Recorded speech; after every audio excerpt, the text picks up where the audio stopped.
What if everything we fundamentally believe about growing up is just completely backwards? Oh, wow. Okay, starting big. Right. But seriously, think about it. What if you don't actually accumulate wisdom as you age? What if instead you were born knowing absolutely everything, like carrying this profound divine understanding of the universe, and the entire process of growing up is really just this tragic, slow process of forgetting it? I mean, that completely ends the way we structure our lives, doesn't it? We spend decades trying to acquire knowledge. Right. But this premise suggests we should actually be trying to, unlearn our societal conditioning just to get back to where we started. Exactly. And to you listening right now, if you've ever looked at, say, a toddler playing in the dirt and felt this strange pang of jealousy for how completely immersed they are in that moment, you're actually tapping into a philosophy that was engineered over 2 centuries ago. Yeah, you really are. So today, we are taking a deep dive into the roots of how we view the natural world, childhood, and really our own minds. Our mission is to unpack the legacy of William Wordsworth. We've got this singular stack of research today, and it maps out exactly why this one writer is unanimously considered the architect of the Romantic spirit. Right, the architect. Yeah, and how his radically evolving worldview essentially drafted the blueprints for modern human emotion. It's pretty wild. It is. And that title, architect of the romantic spirit, is really crucial to define right out of the gate. Oh, absolutely. Because we aren't just talking about a guy who wrote pretty verses about daffodils. Right, the classic high school English class stereotype. Exactly. We are talking about someone who constructed a massive cultural shift. The research we're exploring traces this really fascinating trajectory, how a person moves from being completely obsessed with tearing down external geopolitical structures to realizing that the only revolution that actually matters is the one happening inside the human mind. Okay, let's jump right into that political aspect, because Yeah. I think a lot of people just picture Wordsworth as this serene guy wandering around the Lake District in England. For sure. But to understand the architecture of his mind, we have to look at his baseline. Mm-hmm. He started out as this fiery, radical revolutionary. Like, Yeah. he was all in on the French Revolution. He was deeply, deeply embedded in that ideological struggle. You have to remember what the French Revolution represented at its inception. Right. It was the ultimate dismantling of a corrupt, entrenched hierarchy. So for a young, idealistic thinker like him, watching a society physically tear down its traditional power structures, I mean, it's intoxicating. I bet. It feels like the dawn of a utopian era.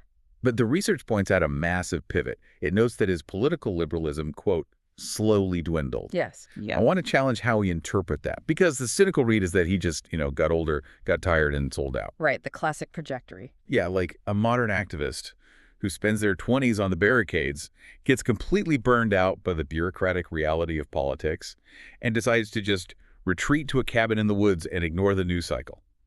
I mean, is that what happened? Did he just give up? I wouldn't call it giving up at all. Yeah. And framing it as a retreat really misses the brilliance of his pivot. Okay. How so? Well, I view it more as a strategic relocation of his forces. When you watch a movement like the French Revolution devolve into the Reign of Terror, which is the historical context we're dealing with here, you're forced to reckon with a terrifying reality. Which is? That you can execute a king, you can rewrite all the laws, but if the citizens still have the same greed, the same fear, and the same disconnected internal lives, Oh, I see. the new society will eventually look exactly like the old one. Oh, wow. So changing the system is literally pointless if you don't change the hardware of the people running it. Precisely. His political liberalism dwindled because he realized geopolitics was just the wrong battlefield. If the external arena was failing to produce the actual transformation he wanted, true revolution had to happen at the level of the individual soul. So he teams up with Samuel Taylor Coleridge. Right. Another heavy hitter. Exactly. And together they author lyrical ballads. And this wasn't a retreat.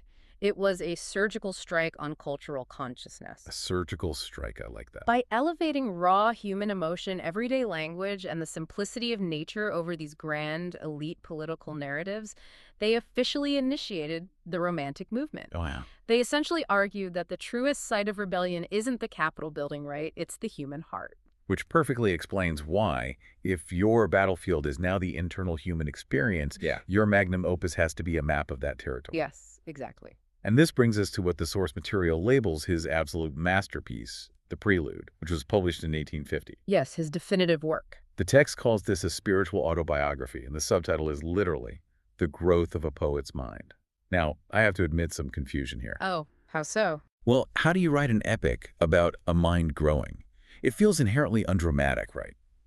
If I read an epic, I expect someone fighting a dragon or founding a city. Sure, the classic hero's journey. Exactly. Making your own shifting psychology the subject of an epic feels almost, I don't know, narcissistic. Oh, by the standards of classical literature, it was outrageously subversive. Yeah. You're completely right. The epic form was exclusively reserved for Achilles, for Aeneas, for the grand external triumphs and tragedies of nations. Right. Big external stakes. So to take that monumental, sacred literary architecture and say, no, the most epic thing in the universe is how my perception of a tree changed between the ages of 10 and 20, I mean, that is a staggering level of artistic audacity. Okay, so he's basically democratizing the epic. He's saying the quiet, unseen emotional evolution happening inside your head while you're just like walking down the street, that is as dramatic and worthy of exploration as the fall of Rome. Exactly. And the term spiritual autobiography is key here. Right, the text emphasizes that. Because he isn't giving us a chronological ledger of events. It's not, who he had lunch with or what day he traveled to London. A traditional memoir. Right. Instead, he is tracking the causality of his own consciousness. He's trying to isolate the exact moments, the specific encounters with the world that shaped his moral and emotional framework. And the primary shaping force in that framework, like the absolute core of his spiritual growth, is nature. Without a doubt. The research makes it very clear that we can't understand Wordsworth without understanding his incredibly complex relationship with the natural world. It wasn't just a scenic backdrop to him. No, not at all. It was his greatest muse and his primary educator. It was the catalyst for his entire internal evolution. So to see how that evolution actually worked mechanically, the source points us to his shorter, highly acclaimed poems, specifically Tintern Abbey. A phenomenal piece of literature. Yeah, and this poem is fascinating because it breaks down the development of his love for nature into 3 distinct sequential phases. Right, the roadmap. Right, so first there is sensuous animal passion, second, moral influence, and third, mystic communion. Those 3 phases really are the structural beams of his entire philosophy. They essentially represent the maturation of the human soul. Okay, let's try to decode what those phases actually feel like. I was trying to come up with an analogy for this before we started. Oh, I'd love to hear it. Well, initially I thought about just aging, right? Like a toddler running around, a teenager brooding in the woods, an adult finding peace. A bit straightforward. Yeah, it feels too passive. So what if we look at it like encountering a highly complex alien piece of technology, or maybe trying to decode a foreign language? I like the translation angle. Walk me through that. Okay, so phase 1, sensuous animal passion. This is when you first hear the foreign language. Okay. You don't know what any of the words mean, but you're physically reacting to the rhythm, the volume, the tone. You're just bathing in the sensory experience of the sound. It's purely kinetic. That's the child in nature. Yeah. Just feeling the mud, the wind, the physical rush without any intellectual filter at all. It's purely visceral. You are interacting with the medium, not the message. Right. Then phase 2, moral influence.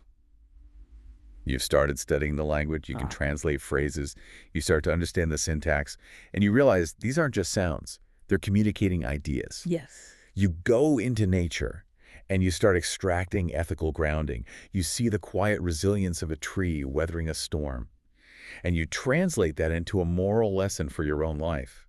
You're actively using it to find your compass. And you're beginning to realize that the environment actually has an intelligence that you can learn from, rather than just being a playground you run through. Exactly. Which leads to phase 3, mystic communion. This is when you're completely fluent. Oh, okay. You don't even translate the language in your head anymore. You're dreaming in it. You go for a hike, you look out over a valley, and the boundary between you and the landscape dissolves. You understand the deep structural grammar of the universe, and you feel a profound spiritual integration with the whole living system. You aren't observing nature. You're part of it. That is a genuinely brilliant way to map it, but I do want to add one critical nuance to your translation analogy. Okay, what's that? In Wordsworth's view, this progression isn't just you passively learning to understand nature. Nature is actively doing the teaching.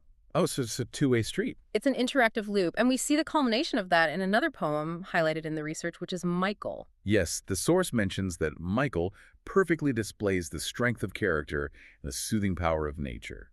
But, and I got hung up on this word, soothing almost sounds too gentle, like a spa day. Which is exactly the modern misinterpretation we need to correct. Okay. For Wordsworth, the soothing power of nature isn't about escaping your problems to take a nap in a meadow. It's a crucible. A crucible. Think about the life of a shepherd, which is what Michael explores. It is an incredibly hard, elemental existence. Right, dealing with weather, predators, isolation. Exactly. The soothing power of nature is its ability to strip away the artificial anxieties of society, the vanity, the political noise, the superficial dramas, and ground you in the raw, undeniable reality of the earth. Wow. Engaging with that reality is what builds strength of character. So nature is basically the resistance training for your moral fiber. That's a great way to put it. It soothes the neuroses of modern life Yeah. by forcing you to deal with what's actually real and permanent. Precisely. It creates a profound resilience. Okay, so if the ultimate goal of adulthood is to reach this mystic communion where we are deeply connected to the universe and we use nature to build our strength of character, where do children fit into this? Yeah, the children. Because in my translation analogy, the kid was just experiencing animal passion. They didn't know the language yet. But the research introduces a concept from his Ode on Intimations of Immortality that absolutely blew my mind. It's incredible, isn't it? It completely flips our societal understanding of childhood on its head. This is exactly where Wordsworth crosses from being a poet of nature into a radical mystic. Yeah, the source material states that in this ode, Wordsworth attributes a child's wisdom and glory to the, quote, oblivious memory of a previous life. Yes. I really need us to pause and unpack this, because the implications are staggering. We operate on the assumption, basically the bedrock of the modern educational system, that children are blank slates. Right, the tabula rasa. They're empty vessels. We adults have the knowledge and we pour it into them over time. But he's saying the exact opposite. He is saying the vessel is completely full at birth, and society slowly drains it. Yes. Ah. That's wild. He's arguing that kids don't start with zero knowledge. They actually start out knowing the deepest, most profound secrets of the universe because they're fresh from a divine pre-existent state. Right, they just got here. They're carrying the lingering echoes of a past life, which means that all the rules, the schooling, the social etiquette we force on them, that isn't teaching them. That's forcing them to forget. Growing up is literally the tragedy of forgetting your divine origins. It is a devastatingly beautiful concept, and it entirely reframes his earlier points. You asked earlier if an adult's mystic communion with nature was the ultimate goal. Right, phase 3. For Wordsworth, mystic communion isn't us learning something new. It's us briefly, fleetingly remembering what we knew natively as infants. Oh, man. Nature is the only trigger powerful enough to spark that oblivious memory. That makes the adult experience feel almost melancholic. Like we're just chasing the ghost of a feeling we had effortlessly when we were 3 years old. It does carry a heavy melancholy, but it also carries immense reverence. This perfectly synthesizes his belief in the natural goodness of childhood. Right, which the source mentions. The glory a child possesses isn't just cute, naive innocence. It's an ancient, untarnished spiritual purity. They are closer to the source code of the universe. The outline also briefly name-drops a few other works, a group of 5 Lucy poems, and a piece called Resolution and Independence. Do these just retread the same ground, or do they push this philosophy further? Oh, they absolutely push it further. Okay, how? Because if we're just listing poems without seeing how they function in his grand architecture, we're kind of missing the point of the deep dive. Well, they push it further specifically by applying this philosophy to marginalized figures. They aren't just redundant odes. The Lucy poems, for instance, center on a young girl living in deep, isolated communion with nature. Okay. She isn't corrupted by the city or societal expectations. She represents that untarnished spiritual purity we just talked about, the embodiment of the natural goodness of childhood preserved by the landscape. So she's like the theoretical philosophy walking around in human form. Exactly. And Resolution and Independence does something similar, but for the other end of life. The older end. Right. It features an encounter with a leech gatherer, an old, incredibly poor man working in a harsh, elemental environment. Now, society completely ignores this man. He has no political power, no wealth. He's invisible. But the speaker of the poem finds profound, almost supernatural resilience and dignity in him. It proves that the strength of character built by nature isn't an abstract theory. It's Yeah. a vital, sustaining force for survival. Both works reinforce that the true centers of wisdom are the people society marginalizes, the child, and the rural outcast. It all connects back to his rejection of the political revolution. No, so. Well, he looked at the elite politicians in Paris or London and realized they had entirely lost the plot. The real sages were the toddlers playing in the dirt and the old men gathering leeches in the freezing water. Because they were the ones still connected to the earth. Yes, and by extension, to the divine. You've just perfectly articulated the core of the Romantic Rebellion. He Yeah. completely inverted the hierarchy of who we should be learning from. So as we pull all these threads together, the source material very neatly crystallizes his legacy into three enduring pillars. Everything we've discussed rests on the specific architectural foundation that he built. Right. First, the philosophy of the natural goodness of childhood, the idea that kids are born carrying a divine spark that society tries to extinguish. Second, the healing and inspiring power of nature.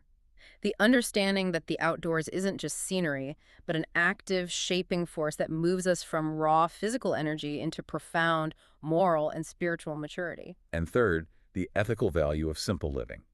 The realization that stripping away the complex, artificial noise of modern society is the only way to hear the deeper rhythms of human existence. When you lay those three pillars out like that, it's astonishing how thoroughly he succeeded in his cultural revolution. Sierra. He fundamentally rewired the Western consciousness. The architecture he drafted is literally the one we still inhabit today. It really is. I mean, I want you listening right now to think about the reflexes in your own life. When the news cycle gets too loud or your inbox is overflowing, what is your instinct? To run away. Right. It's usually a desperate urge to get away, to go to the mountains, to walk through a park, to find a quiet stretch of water somewhere. We romanticize the idea of going off the grid, of living simply. We really do. We look at the unburdened, hyper-focused joy of a kid chasing a butterfly, and we feel a deep ache to get back to that state of being. And we don't even realize it. But every time we seek out a landscape to find our center, we are walking the halls of the mental architecture that William Wordsworth built over 2 centuries ago. We are unconsciously applying his blueprints to save our own minds from the friction of the modern world. It definitely changes how I'll view my next walk in the woods, that's for sure. Same here. But it also leaves us with a highly provocative, almost unsettling question to ponder based on this deep dive today. Yeah. If Wordsworth is right, if a child's wisdom is genuinely the lingering memory of a divine past life, and our relationship with nature is just a desperate attempt to recapture that mystic communion as we age, Right. then does growing up actually mean we are growing away from our truest, most authentic selves? Wow. It demands that we ask what we are sacrificing in the name of maturity. Exactly. If the very structure of society is designed to make us forget where we came from, is stepping deeply into the silence of nature the only real way to remember who we used to be? Something to mull over the next time you find yourself staring out a window wishing you were in the trees. Absolutely. Thank you for joining us for this deep dive into the blueprints of the romantic spirit. It's been an absolute privilege to explore this architecture with you. Keep questioning the structures around you and keep exploring.